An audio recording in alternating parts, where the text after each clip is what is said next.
Inside the Old North Church of Revolutionary War fame in Boston's North End, Matilda Bibbey's name appears on the only plaque solely dedicated to a woman. Her notable contribution? She was the first member of the vestry, the governing board of the church.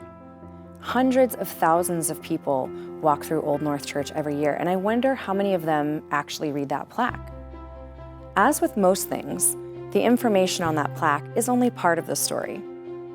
Matilda was a badass woman in many other ways, and she had a badass younger sister. Does badassery run in families?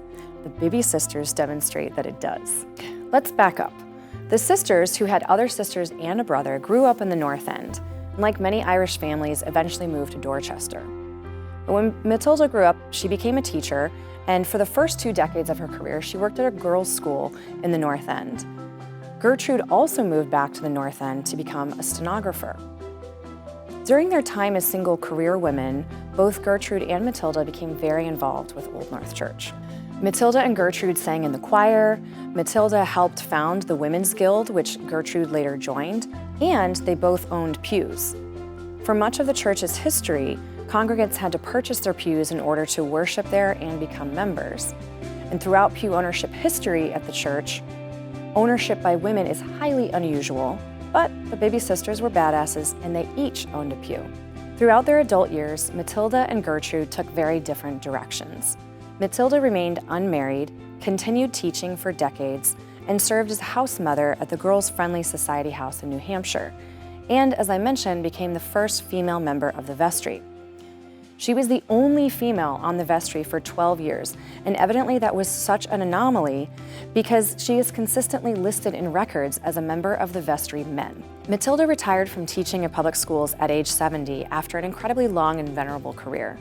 The Boston Globe announced her death, including news of services and dedications in her honor, including the plaque in the Old North Church I mentioned earlier. Her presence in history has not stood the test of time, though. What is missing? We don't know anything about her from her own words, and there are no photographs of her, at least not in public hands. Now, Gertrude decided to leave the North End. Her company, Super Speed Belting Company, closed in 1927, and instead of getting another desk job in the city, she decided to use her savings to purchase a 2-acre farm in New Hampshire called Bonnycroft. Kingston, New Hampshire had become a hub for the transition of raising poultry for meat and eggs from a domestic undertaking to a commercial venture.